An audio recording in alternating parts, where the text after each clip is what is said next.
தேவனுடைய பரிசுத்த நாமத்திற்கு மகிமை உண்டாவதாக. நம்முடைய ஆண்டவரும் இரட்சகருமாயிருக்கிற இயேசு கிறிஸ்துவின் நாமத்தினாலே உங்கள் யாவருக்கும் எங்கள் அன்பின் வாழ்த்துக்களையும் ஸ்தோத்திரங்களையும் தெரிவித்துக் கொள்கிறோம். கர்த்தருடைய நாமத்திற்கு மகிமை உண்டாகட்டும். ஒரு விசை கூட இந்த செய்தியின் வாயிலாய் இந்த புதிய வருடத்திலே முதல் ஆராதனையிலே கர்த்தருடைய வார்த்தையை உங்களோடு பேசும்படி தேவன் எனக்கு தந்திருக்கிற கிருபைகளை நினைத்து தெய்வத்துக்கு நான் நன்றி செலுத்துகிறேன். கர்த்தர் இந்த வருஷம் துவங்கி 4 நாட்கள் அருமையாய் நம்மை காத்து முதல் ஆராதனை ஞாயிற்றுக்கிழமை ஆராதனையை தந்திருக்கிற தெய்வத்தை நன்றியோடு ஸ்தோத்திரிக்கிறேன். கர்த்தருடைய நாமத்திற்கு மகிமை உண்டாகட்டும். கர்த்தர் நல்லவர், அவர் கிருபை என்றும் உள்ளது. கர்த்தருக்கு ஸ்தோத்திரம். இந்த நாட்களிலே தேவன் நமக்கு தந்திருக்கிற வாக்குத்தத்தம் எசேக்கியேல் தீர்க்கதரிசியின் புஸ்தகம் 36ஆம் அதிகாரம் 36வது வசனம். Book of Ezekiel chapter 36 verse 36. கர்த்தராகிய நான் இதை சொன்னேன், இதை செய்வேன். I the Lord have spoken it, I will do it. கர்த்தருக்கு ஸ்தோத்திரம். தேவன் நமக்கு சொன்னதை செய்வேன் என்று வாக்கு பண்ணியிருக்கிறார். அப்படியானால் கர்த்தர் நமக்கு என்ன சொன்னார் என்று கர்த்தருக்கு ஸ்தோத்திரம். வாக்குத்தத்த ஆராதனையிலே சில காரியங்களை நாம் தியானித்தோம். கர்த்தருடைய நாமத்திற்கு மகிமை உண்டாகட்டும். கர்த்தராகிய நான் நிர்மூலமானவைகளை கட்டுகிறேன், பாழானதை பயிர் நிலமாக்குகிறேன் என்று சொன்னார். கர்த்தராகிய நான் அதை காப்பாற்றுவேன், காத்துக்கொள்வேன் என்று சொன்னார்.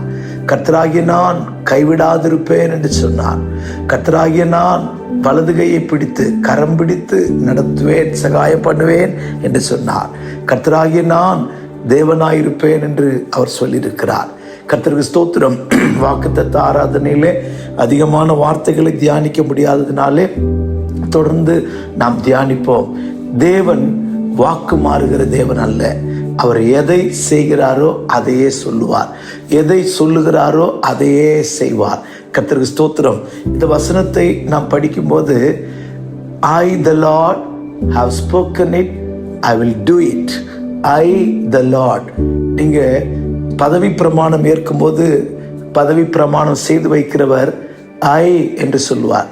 உடனே அவர்கள் சொல்வார்கள், தங்களுடைய பெயரை சொல்லி அவர்கள் பதவி பிரமாணம் ஏற்றுக்கொள்வார்கள். ஆனால் இங்கே கர்த்தர் இந்த புதிய ஆண்டில் உங்களோடு என்னோடு கூட ஒரு உடன்படிக்கை பண்ணுகிறார். தன்னை விட அவர் பெரியவர் ஒருவரும் இந்த பூமியில் இல்லாததினாலே கர்த்தர் உங்களை பார்த்து என்னை பார்த்து சொல்லுகிறார், I the Lord have spoken it, I will do it. கர்த்தராகிய நான் இதை சொன்னேன், இதை செய்வேன் என்று அவர் வாக்கு பண்ணுகிறார். நமக்கு ஒரு நல்ல கர்த்தர் இருக்கிறார். இந்த உலக அரசியல் தலைவர்கள் கூட வாக்கு மாறி போய் விடுவார்கள். கர்த்தருக்கு ஸ்தோத்திரம். பொருத்தனை மாறி போய் விடுவார்கள். கர்த்தருக்கு ஸ்தோத்திரம். ஆனால் நம்மோடு கூட உடன்படிக்கை பண்ணுகிற கர்த்தர் நம்மை விட்டு விலகாதவர், நம்மை கைவிடாதவர், வாக்கு மாறாதவர். வானமும் பூமியும் ஒழிந்து போனாலும் தேவனுடைய எழுத்தாய், வேதத்தின் எழுத்தாகிலும் எழுத்தின் உறுப்பாகிலும் மாறி போகாது. அப்படி ஒரு நல்ல தெய்வம் உங்களுக்கு எனக்கு இருக்கிறபடினாலே நான் கர்த்தரை நன்றியோடு கூட ஸ்தோத்திரிக்கிறேன். கர்த்தருடைய நாமத்திற்கு மகிமை உண்டாகட்டும். கர்த்தர் மீண்டும் சொல்கிறார், நான் சொன்னேன், அதை செய்வேன். I have spoken it, I will do it. கர்த்தருக்கு ஸ்தோத்திரம். இந்த வார்த்தையினாலே களி கூறுவோம். இந்த வார்த்தையை கொண்டு நம் ஆவியிலே களி கூறுவோம், உற்சாகம் அடைவோம். கர்த்தர் நமக்கு சொன்னதை செய்ய போகிறார். இதில் முதல் குறிப்பை நாம் தியானிக்க போகிறோம். நிர்மூலமானவைகளை கட்டுவேன். கர்த்தருக்கு ஸ்தோத்திரம். Again, Ezekiel chapter 36 verse 36. கர்த்தராகிய நான் நிர்மூலமானவைகளை கட்டுகிறேன். கட்டுகிற தேவன், கட்டுகிற தேவன், காப்பாற்றுகிற தேவன், கைவிடாதிருக்கிற தேவன், கரம் பிடித்து நடத்துகிற தேவன். தேவனாயிருந்து நம்மை நடத்த போகிறார். நிர்மூலமானவைகளை கட்டுகிறேன். கர்த்தருக்கு ஸ்தோத்திரம். இந்த நிர்மூலமானது என்று சொல்லும்போது உடைந்து கிடப்பது, தகர்ந்து கிடப்பது, அழிந்து போயிருக்கிறது. கர்த்தருக்கு ஸ்தோத்திரம். நாம் நிர்மூலமாகாதது அவருடைய கிருபையே என்று சொல்லுகிறோம்.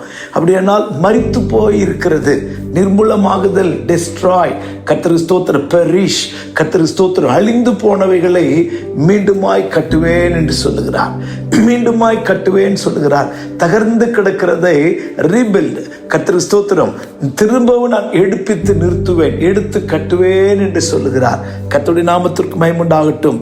ஆம் பிரியமானவர்களே, நம்ம ஜீவியத்தில் எதெல்லாம் தகர்ந்து கிடக்கிறதோ, எதெல்லாம் உடைந்து கிடக்கிறதோ, எதெல்லாம் நம்மை விட்டு தூரம் போயிருக்கிறதோ எல்லாவற்றையும் அவர் கட்டப்போகிறார். கர்த்தருக்கு ஸ்தோத்திரம். ஆவிக்குரிய பிரகாரமாகவும் சரீர பிரகாரமாகவும் உலகத்திற்குரிய கர்த்தருக்கு ஸ்தோத்திர பிரகாரமாகவும் கர்த்தர் உங்களையும் என்னையும் எடுத்து கட்ட போகிறார். விசுவாசிப்போம். நிர்மலமானவைகளை கட்டுகிற தேவன், நிர்மலமானவைகளை கட்டுகிற தேவன். கர்த்தருக்கு ஸ்தோத்திரம். நம்மை திரும்ப ரீபில்ட் பண்றார். கர்த்தருக்கு ஸ்தோத்திரம். ஒரு புதிய வீடு கட்டுறது ரொம்ப ஈஸி. ஆனால் இடிக்கப்பட்ட வீட்டை திரும்பவும் கட்டுவது கொஞ்சம் கஷ்டம். ஊழியங்களிலும் கூட அப்படிதான். கர்த்தருக்கு ஸ்தோத்திரம். நல்ல புதிதாக ஒரு இடத்துல போய் பயனீர் ஒர்க் பண்ணி ஊழியத்தை கட்டுவது ரொம்ப எளிது. ஆனால் இடிந்து போயிருக்கிற, தகர்ந்து போயிருக்கிற, பாழாய் போயிருக்கிற அந்த ஊழியத்தை கட்டுவது ரொம்ப கஷ்டம். இது நெகேமியாவின் ஊழியம் என்று சொல்வார்கள். கர்த்தருடைய நாமத்திற்கு மகிமை உண்டாகட்டும். உங்க வாழ்க்கையிலும் என்னுடைய வாழ்க்கையிலும் கர்த்தருக்கு ஸ்தோத்திரம். கடந்த வருஷங்களிலே இடிந்து கிடக்கிற ஜெப ஜீவியம், தகர்ந்து கிடக்கிற துதியின் ஜீவியம், தேவனை ஆராதிக்காத ஜீவியம் எல்லாம் இருக்குமானால் இன்னைக்கு ஆண்டவரே, கர்த்தராகிய இயேசுவே என்னை திரும்ப கட்டும் என்று கூப்பிடுவோம். கர்த்தர் சொல்லுகிறார், நான் திரும்ப கட்டுவேன். கர்த்தருக்கு ஸ்தோத்திரம். நிர்மூலமானவைகளை கட்டுவேன் என்று கர்த்தர் உங்களோடு என்னோட கூட பேசி கொண்டிருக்கிறார். கர்த்தருடைய நாமத்திற்கு மகிமை உண்டாகட்டும். நாம் வேத புஸ்தகத்தில் நாம் படிக்கும்போது நெகேமியாவின் புஸ்தகத்துக்கு நாம் திருப்பும் போது நெகேமியா 1 அதிகாரம் 3 வசனம் 4 வசனம் நாம் வாசிக்கும் போது இங்கே நெகேமியாவின் ஜீவியத்தை குறித்து, தன்னுடைய அனுபவத்தை குறித்து நெகேமியா சொல்வதை நமக்கு இங்கே வாசிக்க முடியும். கர்த்தருடைய நாமத்திற்கு மகிமை உண்டாகட்டும். எருசலேமுக்கு போய் வந்த சிலர் நெகேமியாவின் இடத்தில் விதமாய் சொல்லுகிறார்கள். கர்த்தருக்கு ஸ்தோத்திரம். நெகேமியா chapter 1 verse 3 and 4. அவர்கள் சிறையிருப்பில் மீந்திருக்கிறவர்கள் அந்த தேசத்தில் மகா தீங்கையும் நிந்தையும் அனுபவிக்கிறார்கள். எருசலேம் அலங்கம் இடிக்கப்பட்டதும் அதன் வாசல் அக்கினியால் சுட்டெரிக்கப்பட்டதுமாய் கிடக்கிறது என்றார். இந்த வார்த்தைகளை கேட்டபோது நான் உட்கார்ந்து அழுது சில நாளாய் துக்கித்து உபவாசித்து மன்றாடி பரலோகத்தின் தேவனை நோக்கி. கர்த்தருடைய நாமத்திற்கு மகிமை உண்டாகட்டும். அதே போல கர்த்தருக்கு ஸ்தோத்திரம் 15வது வசனம் chapter 1 verse. கர்த்தருக்கு ஸ்தோத்திரம். அங்கே படிக்கும்போது அவன் துக்கித்து அழுததை குறித்து அங்கே சொல்லுகிறான். ஆம் பிரியமானவர்களே, கர்த்தருக்கு ஸ்தோத்திரம். நிர்மூலமானவைகளை கட்டுகிறவர், நிர்மூலமானவைகளை கட்டுகிறவர். கர்த்தருக்கு ஸ்தோத்திரம். chapter 2 verse 15. நெகேமியா chapter 2 verse 17 and 18. பின்பு நான் அவர்களை நோக்கி, எருசலேம் பாழாயிருக்கிறதையும் அதன் வாசல்கள் அக்கினியால் சுட்டெரிக்கப்பட்டிருக்கிறதையும் நாம் இருக்கிற சிறுமையும் பார்க்கிறீர்களே. நாம் இனி நிந்தைக்குள்ளாயிராதபடிக்கு எருசலேமின் அலங்கத்தை கட்டுவோம் வாருங்கள் என்று சொல்லி தேவனுடைய கரம் என்மேல் நன்மையாய் இருக்கிறதையும் ராஜா என்னோட சொன்ன வார்த்தையும் அவர்களுக்கு அறிவித்தேன். அப்பொழுது அவர்கள் எழுந்து கட்டுவோம் வாருங்கள் என்று சொல்லி அந்த நல்ல வேலைக்கு தங்கள் கைகளை திடப்படுத்தினார்கள். கர்த்தருக்கு ஸ்தோத்திரம். இங்கே வாசிக்கும் போது கர்த்தருக்கு ஸ்தோத்திரம், நல்ல வேலைக்கு தங்கள் கைகளை திடப்படுத்தினார்களாம். கர்த்தருடைய நாமத்திற்கு மகிமை உண்டாகட்டும். பரலோகத்தின் தேவன் அவர் காரியத்தை வாய்க்க பண்ணுகிறவராயிருக்கிறார். இங்கே எருசலேமில் வந்த சிலர் நெகேமியாவினிடத்தில் சொல்லுகிற செய்தி, எருசலேமின் அலங்கம் இடிந்து கிடக்கிறது, எருசலேமின் அலங்கம் தகர்ந்து கிடக்கிறது, எருசலேமின் அலங்கம் தீக்கிரையாக்கப்பட்டிருக்கிறது. கர்த்தருக்கு ஸ்தோத்திரம். அதன் வாசல்கள் எல்லாம் சுட்டெரிக்கப்பட்டிருக்கிறது என்று சொன்னார்கள். கர்த்தருக்கு ஸ்தோத்திரம்.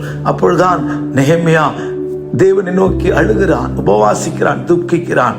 இந்த வருஷம் உன் ஜீவியத்தில் உன் வாசல்களும் உன் அலங்கங்களும் இடிக்கப்பட்டிருக்கிறதா? உன் வாசல்கள் இடிக்கப்பட்டிருக்கிறதா? அலங்கம் இடிக்கப்பட்டிருக்கிறதா?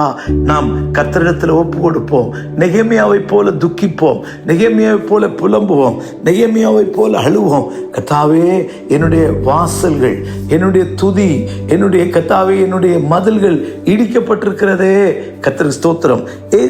ஏசாயா தீர்க்கதரிசியின் புஸ்தகத்தில் நாம் படிக்கும்போது 60ஆம் அதிகாரம் 28வது வசனத்திலே, 60ஆம் அதிகாரம் 18ஆம் வசனம், ஐசாயா chapter 60 verse 18. இனி கொடுமை உன் தேசத்திலும் அழிவும் நாசம் உன் எல்லைகளில் கேட்கப்பட மாட்டாது. உன் மதில்களை ரட்சிப்பு என்றும் உன் வாசல்களை துதி என்றும் சொல்லுவாய். உன் மதில்களை ரட்சிப்பு என்றும் வாசல்களை துதி என்று சொல்லுவாய். இங்கே அலங்கம், மதில்கள் இடிக்கப்பட்டிருக்கிறது, வாசல்கள் சுட்டெரிக்கப்பட்டிருக்கிறது. கர்த்தருக்கு ஸ்தோத்திரம். ஒருவேளை 2024 வருஷத்துல உன் மதில்கள் இடிக்கப்பட்டிருக்குமானால், உன் மதில்கள் தகர்க்கப்பட்டிருக்குமானால், உன் வாசல்கள் ரட்சிப்பு உடைந்து போயிருக்குமானால், இந்த ரட்சிப்பு இடிக்கப்பட்டிருக்குமானால் கர்த்தரிடத்தில் புலம்புவோம். கர்த்தருடைய நாமத்திற்கு மகிமையாகட்டும். மீகா தீர்க்கதரிசியின் புஸ்தகத்திலே நாம் படிக்கும்போது 7ஆம் அதிகாரம் 11வது வசனம், மைக்கா சாப்டர் 7 verse 11, அங்கே நாம் படிக்கும்போது மீகா தீர்க்கதரிசி இவ்விதமாய் சொல்லுகிறதை நமக்கு வாசிக்க முடியும். கர்த்தர் ஸ்தோத்திரம். உன் மதில்கள் எடுப்பிக்கப்படும் நாள் வருகிறது. கர்த்தர் ஸ்தோத்திரம். உன் மதில்களை எடுப்பிக்கும் நாள் வருகிறது. அந்நாளிலே பிரமாணம் வெகு தூரம் பரவிப்போம். கர்த்தர் ஸ்தோத்திரம். உன்னுடைய மதில்கள் கட்டப்படுகிற நாள் வருகிறது. உன்னுடைய மதில்கள் கட்டப்படுகிற நாட்கள் வருகிறதா? அப்படியானால் ஆண்டவரே, என் மதில்கள் இடிந்து போயிருக்கிறது, என் ரட்சிப்பு தகர்ந்து போயிருக்கிறது, தேவனிடத்தில் பெற்ற கிருபைகளை இரக்கங்களை நான் நஷ்டப்படுத்தி இருக்கிறேன், எல்லாவற்றையும் இழந்த மனுஷனை போல இருக்கிறேன். ஆண்டவரே, எனக்கு இரக்கம் செய்யும். ஆண்டவரே, என் மதில்களை கட்டும். ஆண்டவரே, காரணம் என்ன? இந்த புதிய வருஷத்திலே கர்த்தர் நமக்கு வாக்கு பண்ணியிருக்கிறார். என்ன வாக்கு பண்ணியிருக்கிறார்? நிர்மூலமானவைகளை கட்டுவேன், நிர்மூலமானவைகளை கட்டுவேன். கர்த்தருக்கு ஸ்தோத்திரம். உன்னுடைய ஜீவியத்தில் நீ இழந்து போன, நீ தகர்ந்திருக்கிற, தகர்க்கப்பட்டிருக்கிற உன் ஜீவியத்தை கர்த்தரிடத்தில் காண்பி. ஆண்டவரே, நான் நிர்மூலமாய் என் ஜெப ஜீவியம், என் துதியின் ஜீவியம், ஆராதனையின் ஜீவியம், வேத வாசிப்பின் ஜீவியம் தகர்ந்திருக்கிறது, உடைந்திருக்கிறது, எனக்கு இறங்கும் ஆண்டவரே என்று சொல்லி தேவனிடத்தில் கேட்பாயானால் கர்த்தருடைய நாமத்திற்கு மகிமையுண்டாகட்டும். கர்த்தர் சொல்லுகிறார், உன் மதில்களை எடுப்பிப்பேன், நான் உன் மதில்களை கட்டுவேன். I rebuild your walls. கர்த்தர் ஸ்தோத்திரம். நான் திரும்பவுமாய் உன் மதில்களை நான் கட்டி எழுப்புவேன் என்று சொல்லுகிறார். கர்த்தர் ஸ்தோத்திரம். அங்கே நான் வாசிக்கும் போது மதில் என்று ஒருமையிலே சொல்லாமல், கர்த்தர் ஸ்தோத்திரம், வால் என்று சொல்லாமல் வால்ஸ், மதில்களை என்று பன்மையிலே கர்த்தருக்கு ஸ்தோத்திரம் சொல்லப்பட்டிருக்கிறது. உன் மதில்களை எடுப்பிக்கும் நாள் வந்திருக்கிறது. அப்படியானால் ஒரு மதில் மட்டும் இல்லை, நிறைய மதில் இருக்கிறதை நமக்கு வாசிக்க முடியும். இன்னும் கூட ஏசாயா தீர்க்கதரிசி புஸ்தகம், ஐசையா chapter 49 verse 16, 49:16 நாம் படிக்கும்போது ஏசாயா தீர்க்கதரிசி இவ்விதமாய் சொல்லுகிறார். கர்த்தருக்கு ஸ்தோத்திரம். உள்ளங்கையில் உன்னை, இதோ என் உள்ளங்கையில் உன்னை வரைந்திருக்கிறேன், உன் மதில்கள் எப்போதும் என் முன்பாக இருக்கிறது. கர்த்தருக்கு ஸ்தோத்திரம். கர்த்தர் நம்மை உள்ளங்கையில வரைந்திருக்கிறாரா? அதுதான் நம்ம எல்லாரும் பிடித்துக் கொள்வோம். ஆனால் உன் மதில்கள் எப்போதும் எனக்கு முன்பாக இருக்கிறது. மதில் என்று இங்கேயும் கூட ஒருமையில சொல்லப்படாமல் பன்மையில சொல்லப்பட்டிருக்கிறது. கர்த்தருக்கு ஸ்தோத்திரம். மதில்கள் எப்போதும் எனக்கு முன்பாக இருக்கிறது. அப்படின்னா ஒரு மதில் மட்டும் இல்லை, நிறைய மதில் இருக்கிறது. கர்த்தருக்கு ஸ்தோத்திரம். இவைகள் உடைந்திருக்கிறதா? இவைகள் தகர்ந்திருக்கிறதா? கர்த்தருக்கு ஸ்தோத்திரம். நாம் கண்டுபிடிக்க வேண்டும், நாம் கண்டுபிடிக்க வேண்டும். கர்த்தருடைய நாமத்திற்கு மகிமையுண்டாகட்டும். முதல் ஒரு மதிலை குறித்து ஏசாயா தீர்க்கதரிசியின் புஸ்தகத்திலே 26ஆம் அதிகாரத்திலே முதல் வசனம், ஐசையா 26:1. அக்காலத்திலே யூதா தேசத்தில் பாடப்படும் பாட்டாவது, பலனான நகரம் நமக்கு உண்டு, ரட்சிப்பையே அதற்கு மதிலும் அரணுமாக ஏற்படுத்துவார். கர்த்தருக்கு ஸ்தோத்திரம். எருசலேம் என்ற முதல் மதில் என்னவென்றால் ரட்சிப்பு. ரட்சிப்பு. கர்த்தருக்கு ஸ்தோத்திரம். இவ்வளவு பெரிதான ரட்சிப்பு. கர்த்தருக்கு ஸ்தோத்திரம். இலவசமாய் பெற்ற ரட்சிப்பு, கிருபையினால பெற்ற ரட்சிப்பு. இந்த ரட்சிப்பை கடந்த வருஷத்துல காத்து கொண்டோமா, இழந்து போனோமா? கர்த்தருக்கு ஸ்தோத்திரம். தேவன் நமக்கு இவ்வளவு பெரிதான ரட்சிப்பை கட்டளையிட்டு இருக்க, கர்த்தருக்கு ஸ்தோத்திரம். ரட்சிப்பை காத்து கொள்ளாவிட்டால் வரும் தண்டனைக்கு எப்படி தப்பித்துக் கொள்வோம் என்று எபிரேயர் நிருபத்திலே நிருபக்காரன் கேள்வி கேட்கிறான். கர்த்தருக்கு ஸ்தோத்திரம். ரட்சிப்பாகிய மதில் எப்படி இருக்கிறது? இடிந்திருக்கிறதா, தகர்ந்திருக்கிறதா, கிராக் விட்டுருக்கா? இன்னைக்கு கண்டுபிடிப்போம். கர்த்தரிடத்துல திரும்புவோம். ஆண்டவரே, என் ரட்சிப்பை நலந்திருக்கிறேன். அந்த இளையகுமாரனை போல இந்த ஆராதனை முதல் வாரத்திலேயே நான் பரத்துக்கு விரோதமாகவும் உமக்கு விரோதமாகவும் பாவம் செய்தேன் என்று சொல்லி அறிக்கையோடு கூட மெய் மனஸ்தாபத்தோடு கூட நாம் தேவனிடத்தில் திரும்புவோம். அன்றைக்கு கர்த்தருக்கு ஸ்தோத்திரம், அந்த மனுஷன், குள்ளனான மனுஷன், கர்த்தருக்கு ஸ்தோத்திரம், சகேயு என்கிற மனுஷன் இயேசுவை பார்த்து சொன்னானே, யாரிடத்திலே ஆகிலும் அநியாயமாய் வாங்கியிருந்தால் நாளத்தனையாய் திருப்பி கொடுக்கிறேன் என்று. கர்த்தருக்கு ஸ்தோத்திரம், இந்த வீட்டுக்கு ரட்சிப்பு வந்தது என்று இயேசு சொன்னாரே. கர்த்தருக்கு ஸ்தோத்திரம். பிரியமானவர்களே, அறிக்கையோடு கூட, திருப்பி கொடுத்தலோடு கூட, மெய் மனஸ்தாபத்தோடு கூட கர்த்தருக்கு ஸ்தோத்திரம், இந்த முதல் ஆராதனையிலேயே கர்த்தரிடத்தில் அறிக்கையிடுவோம். என் ரட்சிப்பாகிய மதில் உடைந்திருக்கிறதையா, என் ரட்சிப்பாகிய மதிலை நான் கடந்த வருஷத்தில் இடித்து போட்டு விட்டேன், எனக்கு இறங்கும் ஆண்டவர் என்று சொல்லுவோம். தகப்பனுக்கு இளையகுமாரன் சொன்னது போல, கர்த்தருக்கு ஸ்தோத்திரம், பரத்துக்கு விரோதமாகவும் உமக்கு விரோதமாகவும் பாவம் செய்தேன். பாவ அறிக்கையோடு கூட, திருப்பி கொடுத்தலோடு கூட, சுத்திகரிப்போடு கூட, கர்த்தருக்கு உணர்வு, பாவ உணர்வோடு கூட மனஸ்தாபப்படும். ஆண்டவன்மாரே, நாங்கள் ரட்சிக்கப்பட என்ன செய்ய வேணும்? புலம்பினார்களே, கேட்டார்களே. இந்த முதல் ஆராதனையிலேயே கர்த்தர், நான் சொன்னேன் இதை செய்வேன். உன் மதில்களை கட்ட வந்திருக்கிறார், உன் மதில்களை எடுப்பிக்க வந்திருக்கிறார், உன் மதில்களை பாழாய் போனவர்களை ரீபில்ட் பண்ண வந்திருக்கிறார். கர்த்தருக்கு ஸ்தோத்திரம். நீங்கள் நானும் நம்மை அறிக்கையோடு கூட, மெய் மனஸ்தாபத்தோடு கூட கர்த்தருடைய கருத்தில் ஒப்பு கொடுப்போமாக. கர்த்தர் நம்மை கட்டி எழுப்பட்டும். இரண்டாவது ஒரு மதில் இருக்கிறது. எக்ஸோடஸ் 14:22, யாத்ராகம புஸ்தகம் 14ஆம் அதிகாரம் 22ஆம் வசனத்திலே, இஸ்ரவேல் ஜனங்கள் செங்கடலை கடந்து போன போது சமுத்திரம் அவர்களுக்கு மதில் போல் இருந்ததாம். கர்த்தருக்கு ஸ்தோத்திரம். இஸ்ரவேல் புத்திரர் சமுத்திரத்தின் நடுவாக வெட்டாந்தரையிலே நடந்து போனார்கள். அவர்கள் வலதுபுறத்திலும் அவர் இடதுபுறத்திலும் ஜலம் அவர்களுக்கு மதிலாக நின்றது. கர்த்தருக்கு ஸ்தோத்திரம். ஜலம் அவர்களுக்கு மதிலாய் நின்றதாம். தண்ணீர் மதிலாய் நின்றது. இந்த செங்கடல் ஞானஸ்நானத்தை காண்பிக்கிறது. ஞானஸ்நானத்திலே தேவனோடு கூட நாம் உடன்படிக்கை செய்கிறோம், தேவனோடு கூட நாம் ஐக்கியப்படுகிறோம். கர்த்தருக்கு ஸ்தோத்திரம். பாவ மனுஷனை ஒழித்து புதிய நீதியை தரித்துக் கொள்கிறோம், தேவ ஆலோசனைக்கு கீழ்ப்படுகிறோம். கர்த்தருக்கு ஸ்தோத்திரம். அப்படியானால் உங்க ஜீவியத்திலும் என்னுடைய ஜீவியத்திலும் கர்த்தருக்கு ஸ்தோத்திரம், இந்த உடன்படிக்கை செய்தோமே, ஏசு போதும் என்று சொன்னோமே, அந்த உடன்படிக்கை உடைத்து போட்டிருக்கிறோமா, தகர்த்து போட்டிருக்கிறோமா? 1 பேதுரு 3:21 வாசிக்கிறோமே. கர்த்தருக்கு ஸ்தோத்திரம்.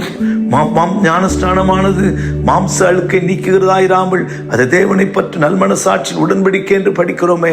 அந்த உடன்படிக்கை உடைத்து போட்டிருக்கிறோமா? ஞானஸ்நானத்தில் கர்த்தரோடு செய்த உடன்படிக்கை தகர்த்து போட்டிருக்கிறோமா?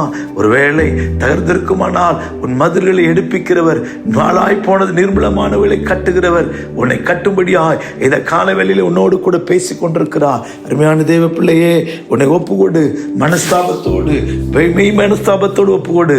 இன்னும் ஞானஸ்தானம் என்கிற அனுபவம் இல்லாவிட்டால், செங்கடலை கடந்த போது ஜலம் மதில் போல் நின்றதாம், கடல் தண்ணீர் அப்படியே மதில் போல நின்றதாம். கர்த்தர் ஸ்தோத்திரம். உன்னை கர்த்தர் மதிலாயிருந்து காக்க வேண்டுமானால், கர்த்தர் ஸ்தோத்திர ஸ்நானம் பெறாத தேவனுடைய பிள்ளையே, நீ ஞான ஸ்நானம் பெற உன்னை ஒப்புக்கொடு.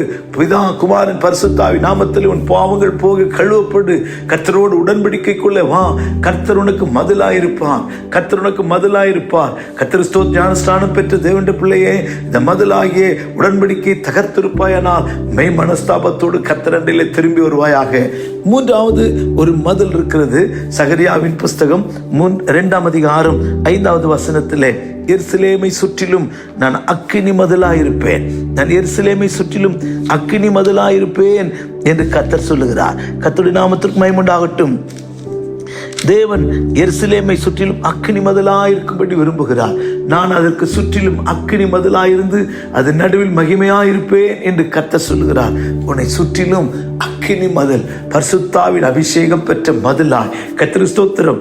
எலியா, இயேசு இப்படிப்பட்ட பரிசுத்தவான் ஜீவித்தை ஆராயும் போது எலியாவை கர்த்தர் மதிலாய் சூழ்ந்திருந்தார். கர்த்தருக்கு ஸ்தோத்திரம். தேடி தேடி தேடி அழுத்து போனார்கள். தாவீதை கர்த்தர் மதிலாய் இருந்தால் சவுல் தேடி தேடி அழுத்து போனான். கர்த்தருக்கு ஸ்தோத்திரம். இயேசு ஜெபித்து விட்டு வெளியே வருகிறார். யாரை தேடுகிறோம் என்று கேட்கிறார். இயேசுவை தேடுகிறோம். கர்த்தருக்கு ஸ்தோத்திரம். தேவனுடைய அபிஷேகம் இவர்கள் மேலெல்லாம் மதில் போல சுற்றி நின்றது. கர்த்தருக்கு ஸ்தோத்திரம். அக்கினி மதிலா இருந்தது. கர்த்தருக்கு ஸ்தோத்திரம். எலிசா தீர்க்கதரிசி தன் வேலைக்காரனுக்காக ஜெபிக்கிறான். இவன் கண்களை திறந்தருளும் ஆண்டவரே. அக்கினி ரதமும் அக்கினி குதிரைகளும் அவனை சூழ்ந்து நின்றது. ஆம், கர்த்தருக்கு ஸ்தோத்திரம். அபிஷேகத்தினாலே கர்த்தருடைய அக்கினி மதிலுக்குள்ளே நீ வருகிறாய். உன்னை கர்த்தர் அக்கினி மதிலினாலே வைத்து உன்னை காக்கிறார். எவ்வளவு பெரிய நல்ல அனுபவம் இது. அபிஷேகத்தை நீ பெற்றிருக்கிறாயா? இந்த அபிஷேகத்தால் நிரப்பப்பட்டிருக்கிறாயா? இந்த அபிஷேகத்தை எழுந்து போயிருக்கிறாயா? கண்ணீர் விட்டு கதறி அபிஷேகத்தை கேட்டு நாட்களை நினைவு கூறுவாயாக. இந்த முதல் ஆராதனையிலேயே புதிய அபிஷேகத்தை பெற்றுக்கொள்வாயாக. அபிஷேகத்தால் நிரப்பப்படுவாயாக. இந்த அபிஷேகத்தை கர்த்தர் திரும்ப உனக்கு தரும்படியாய் கர்த்தரிடத்தில் கேட்பாயாக.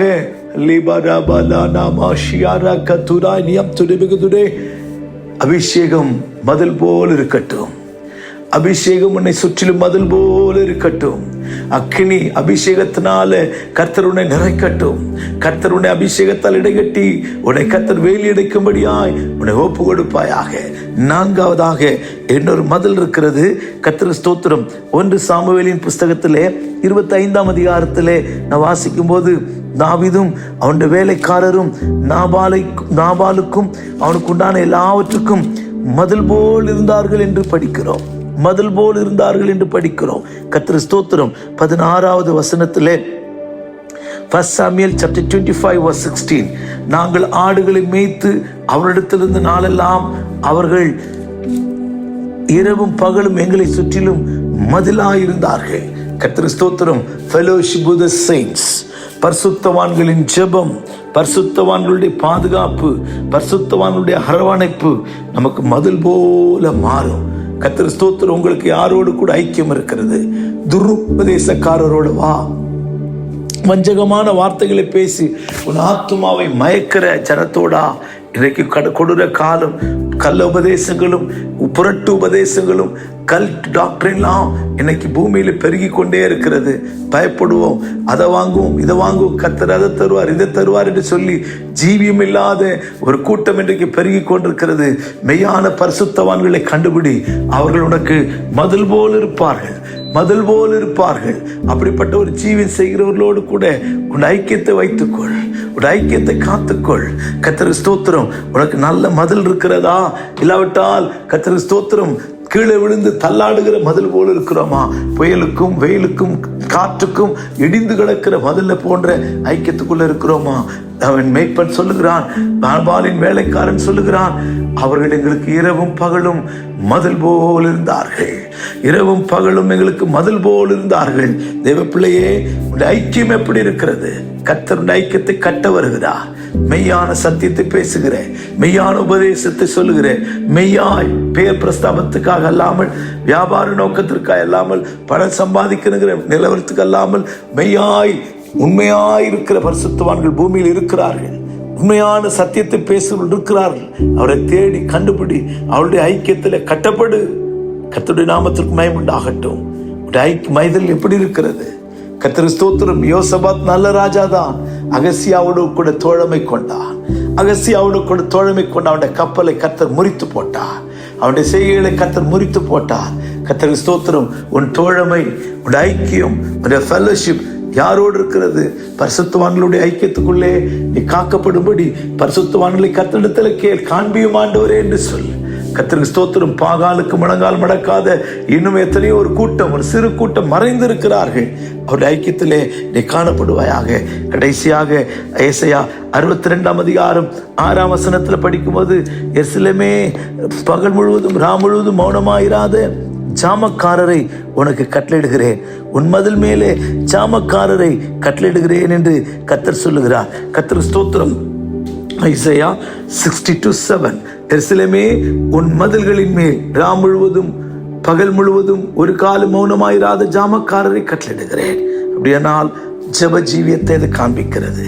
நம்முடைய ஜெபம் என்கிற மதில், எருசலேமே ஜெபம் என்கிற மதில், உனக்குள்ளே விழிப்பின் ஜெபம், வாட்ச்மேன், எச்சரிப்பின் ஜெபம், எச்சரிக்கிற ஜீவிதம், தூதுகளால் எச்சரிக்கப்படுகிற ஜீவியம் நமக்குள்ள இருக்கிறதா? இல்லாவிட்டால் மனஸ்தாபப்படுவோம். ஆண்டவரே, என் மதில்கள் இடிந்து கிடக்கிறது, ரட்சிப்பாகிய மதில் தகர்ந்திருக்கிறது. உடன்படிக்கை என்கிற மகிழ், ஞானஸ்நானம் என்கிற மகிழ் உடைந்திருக்கிறது. அக்கினி அபிஷேகத்தில் இழந்திருக்கிறேன். பரிசுத்தவாண்டி மெய்யான ஐக்கியத்தை நஷ்டப்பட்டிருக்கிறேன். கர்த்தாவே என்னை கட்டும். இதை வாக்கு பண்ணியிருக்கிற கர்த்தர் சொல்கிறார், உன் மதில்களை கட்டுவேன். இந்த வருஷம் முதல் ஆராதனையிலே உன்னை கர்த்தர் கட்ட ஆசையா இருக்கிறார். உன் மதில்களை எடுப்பிக்கிற ஆசையா இருக்கிறார். கர்த்தருக்கு ஸ்தோத்திரம். ஒப்பு கொடுப்போமா, ஜெபிப்போமா. ஆண்டவரே என்னை கட்டுவீராக என்று சொல்லுவோமா. கர்த்தர் நம்மை கட்டட்டும். கர்த்தர் நம்முடைய ஜீவியத்தை கட்டட்டும். கர்த்தரால கட்டப்படுவோம். பாழானது பயிர் நிலமாய் மாறட்டும். கர்த்தர் சொன்னார், செய்வேன். இதை சொன்னேன், இதை செய்வேன். உன்னுடைய ஜீவியத்தில் ரட்சிப்பை திரும்ப தருவார். உடன்படிக்கைக்குள்ள கொண்டு வருவார். பரிசுத்தாவின் அபிஷேகத்தில் அக்கினி மதிலாய் இருப்பார். அதோட மாத்திரம் பரிசுத்தவான் ஐக்கியத்தில் கொண்டு வருவார். எல்லாவற்றுக்கும் மேலாய் ஜெப ஜீவியத்தை தருவார். உனக்கு சொன்னதை கர்த்தர் நிறைவேற்றுவார். ஜெபிப்போம், ஒப்பு கொடுப்போம். பிதாவே உமக்கு ஸ்தோத்திரம். கர்த்தராகிய நான் இதை சொன்னேன், இதை செய்வேன் என்று சொன்னீர். கர்த்தர் நீ சொன்னதை செய்கிற கர்த்தர். நீ கர்த்தாவே எதை சொல்கிறீரோ அதையே எங்களுக்கு செய்கிறவர். கர்த்தாவே எங்களுடைய மதில்கள் இடிந்து கிடக்கிறது. எங்களுடைய மதில்களை எடுத்து கட்டும், நிறுத்தும். எங்களை ஆசீர்வதியும். கிருபை இரக்கம் எங்களை தொடரட்டு சுவாமி. தேவதாயுக்குள்ளே எங்களை மறைத்துக் கொள்வீராக. இரக்கங்களால எங்களை முடிசூட்டுவீராக. நன்மை உண்டாக நினைந்தருளும். இயேசு நாமத்தில் ஜெபிக்கிறோம் நல்ல பிதாவே. ஆமென், ஆமென். God bless you. Praise the Lord.